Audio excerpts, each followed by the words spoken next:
नमस्कार किसान भाइयों, मैं राम बाबू सिंह अपने राम फार्मिंग चैनल में प्रेम पूर्वक स्वागत करता हूं।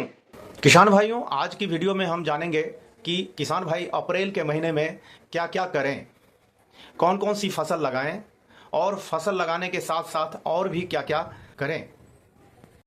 इससे पहले किसान भाइयों, अगर चैनल पे पहली बार आए हैं तो चैनल को सब्सक्राइब करें और बेल आइकन को जरूर प्रेस कर दें, ताकि इस तरह की वीडियो जब भी मैं लेके आऊं तो इसका नोटिफिकेशन आपको सबसे पहले पहुंचे। किसान भाइयों, अप्रैल एक ऐसा महीना होता है जब रबी की फसलें कट चुकी होती है और किसान इन फसलों को मंडी में बेचकर खेती से राहत में होता है। इसके बाद किसान अगली जायद की फसलों की तैयारी कर रहे होते हैं।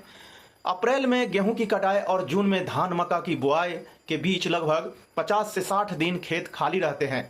इस समय किसान इन खाली खेतों में बागवानी, सब्जियां की खेती एवं कई नकदी फसलों की खेती कर धान मक्का की बुआई से पहले 50 से 60 दिनों में नकदी कमा सकते हैं।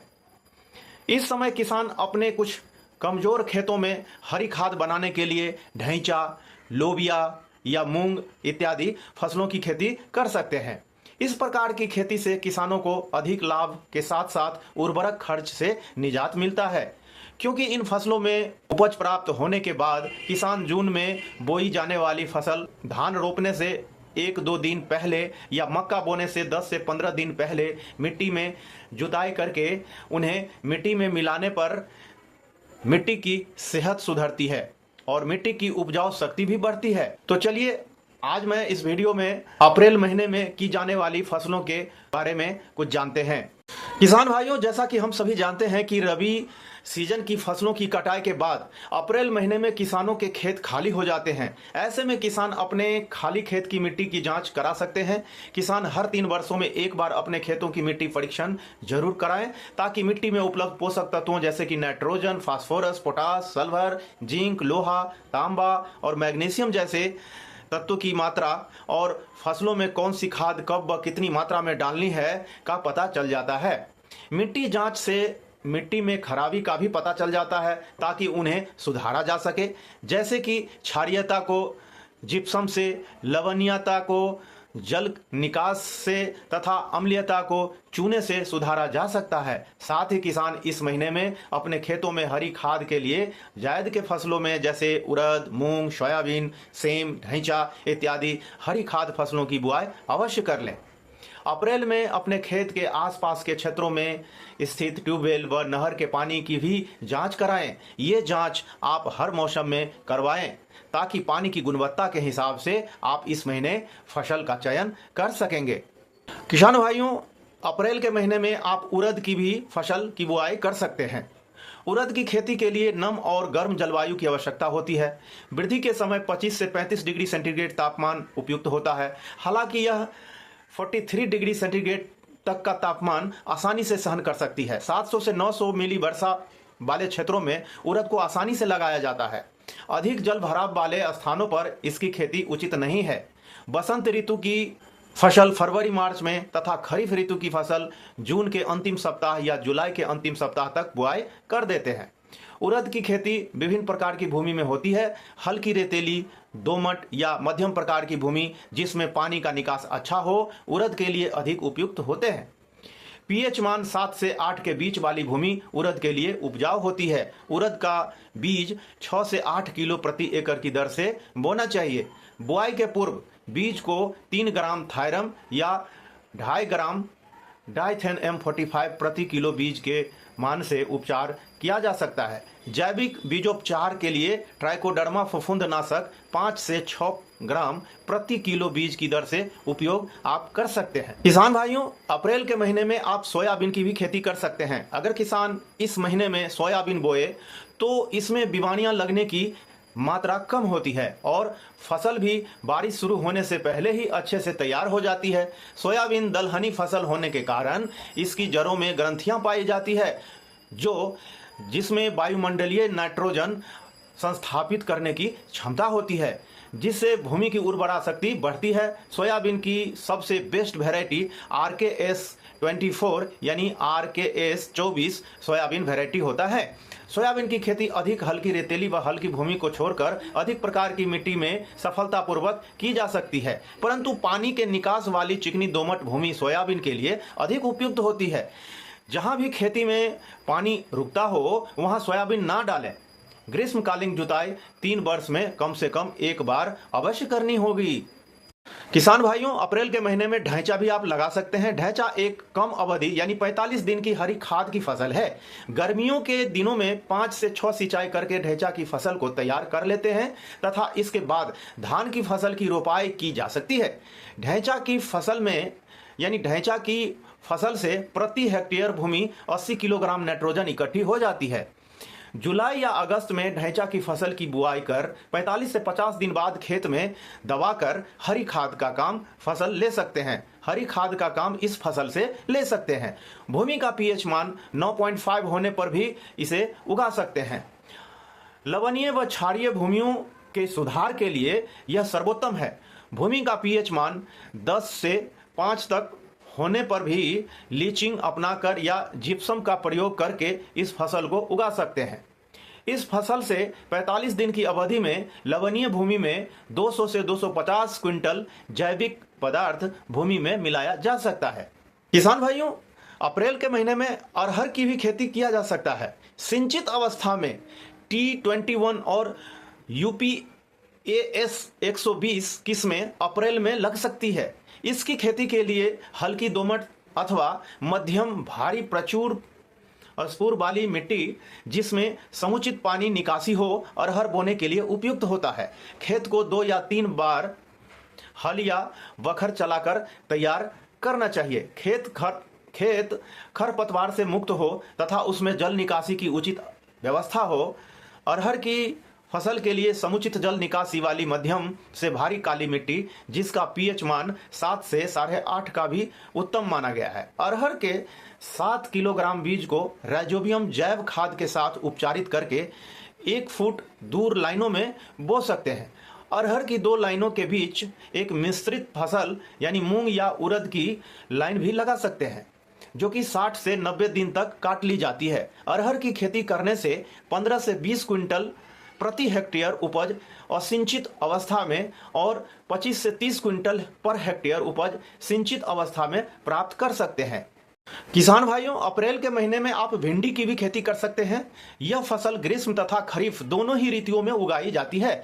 भिंडी को उत्तम जल निकास वाली सभी तरह की भूमियों में उगाया जा सकता है। भूमि का पीएच मान 7 से 7.8 होना उपयुक्त होता है। भिंडी की फसल में बीजों को अंकुरित होने के लिए 20 डिग्री तापमान की जरूरत होती है। इसके बाद जब पौधे अंकुरित हो जाते हैं तब इन पौधों को विकसित होने के लिए 30 से 35 डिग्री तापमान की जरूरत होती है। भिंडी की पंजाब 7 किस्म भिंडी की यह किस्म पीत रोग रोधी भी होता है। इस किस्म के पौधे 50 से 55 दिन के अंतराल में तोड़ने के लिए तैयार हो जाता है।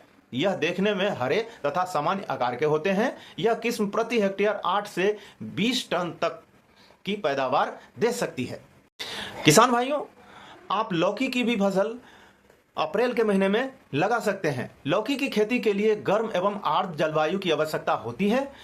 इस हिसाब से इसकी खेती के लिए मार्च से अप्रैल महीने उपयुक्त माना जाता है। इसकी बुआई गर्मी एवं वर्षा के समय में की जाती है। यह पाले को सहन करने में बिल्कुल असमर्थ होती है, इसलिए लौकी की खेती 30 डिग्री के आसपास का तापमान इसके लिए काफी अच्छा होता है। बीजों के लिए अंकुरित होने के लिए सामान्य तथा पौधों को वृद्धि करने के लिए 35 से 40 डिग्री तक के तापमान की आवश्यकता होती है। इसकी खेती विभिन्न प्रकार की भूमि में की जा सकती है, किंतु उचित जल धारण क्षमता वाली जीवाश्म युक्त हल्की दोमट भूमि इसकी सफल खेती के लिए सर्वोत्तम मानी गई है।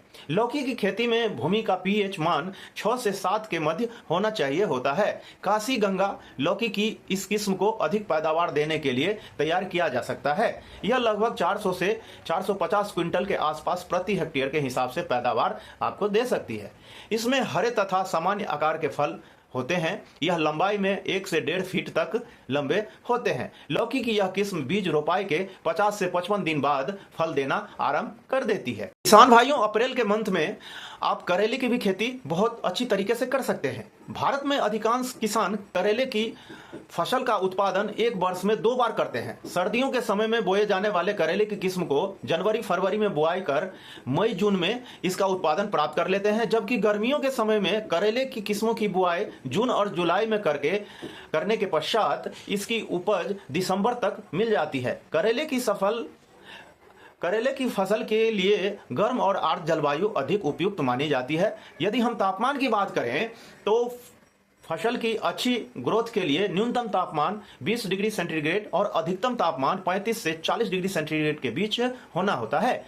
खेत में बनाए हुए हर थाल में चारों तरफ 4 से 5 करेले के बीच 2 से 3 सेंटीमीटर गहराई पर बो देना चाहिए। ग्रीष्म ऋतु की फसल हेतु बीज को बुआई से पूर्व 12 से 18 घंटे तक पानी में रखते हैं।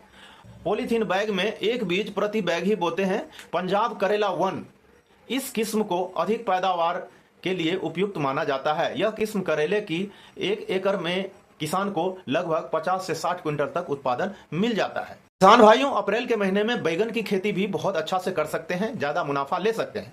बैगन सोलेनेसी जाति की फसल है जो कि मूल रूप से भारत की फसल मानी जाती है और यह फसल एशियाई देशों में सब्जी के तौर पर उगाई जाती है। बैगन की अच्छी उपज के लिए गहरी दोमट मिट्टी जिसमें जीवांश की पर्याप्त मात्रा हो एवं उचित जल निकासी वाली भूमि को सबसे अच्छी समझी जाती है। इसकी फसल के लिए भूमि का पीएच मान 5 से 7 के मध्य होना चाहिए होता है। इसके पौधों को अच्छे से विकास करने के लिए गर्म जलवायु की आवश्यकता होती है। 1 हेक्टेयर खेत में बैगन की रोपाई के लिए सामान्य किस्मों का 2 से 50 से 300 ग्राम एवं संकर किस्मों का 200 से 250 ग्राम बीज पर्याप्त माना गया है। पूसा हाइब्रिड 6 इस किस्म के पौधे लगाने का समय गर्मी के दिनों के लिए उपयुक्त माना गया है। पौधा लगाने के 60 से 65 दिनों के बाद पहली तुराई की जा सकती है। फल का औसतन वजन तकरीबन 200 से 250 ग्राम तक हो सकता है। इस किस्म की बुआई करके प्रति हेक्टेयर 40 से 60 टन पैदावार प्राप्त की जा सकती है। भाइयों, अप्रैल के महीने में तोरई की भी खेती कर सकते हैं। किसान ग्रीष्मकालीन तोरई की बुआई मार्च अप्रैल माह में कर सकते हैं। साथ ही इसकी वर्षाकालीन फसल को जून से जुलाई में बो सकते हैं। तोरई की अच्छी फसल के लिए कार्बनिक पदार्थ से युक्त उपजाऊ मिट्टी की आवश्यकता होती है। इसकी खेती में उचित जल निकासी वाली भूमि की जरूरत होती है। सामान्य पीएच मान वाली भूमि इसकी खेती के लिए उपयुक्त होती है। गर्मियों के मौसम में इसके पौधे अच्छे से वृद्धि करते हैं। तरोई के पौधे सामान्य तापमान में अच्छे से अंकुरित होते हैं। इसके पौधे अधिकतम 35 से 40 डिग्री तापमान को भी सहन कर सकते हैं। किसान के लिए एक ध्यान देने वाली बात यह है कि तरोई की बुआई के लिए लगभग 1 हेक्टेयर क्षेत्रफल में 3 से 5 किलोग्राम बीज की आवश्यकता पड़ती है। तरोई की बुआई के लिए नाली विधि द्वारा उपयुक्त मानी जाती है। पूसा चिकनी किस्म को अधिक उगाया जाता है। इसके पौधों में निकलने वाले फल चिकने, मुलायम तथा गहरे रंग के होते हैं। यह अधिक पैदावार देने वाली किस्म है जो बोने के 45 दिनों में पैदावार देने लगती है। इस किस्म की पैदावार इसकी अच्छी फसल की देखभाल पर निर्भर करती है। तोरई की इस किस्म से लगभग 200 से 40 क्विंटल प्रति हेक्टेयर उपज मिल सकती है। तो किसान भाइयों, इस वीडियो में दी गई जानकारी अगर आपको अच्छी लगी तो वीडियो को लाइक करें, अन्य किसानों तक शेयर करें और चैनल को सब्सक्राइब करना बिल्कुल भी ना भूलें। धन्यवाद।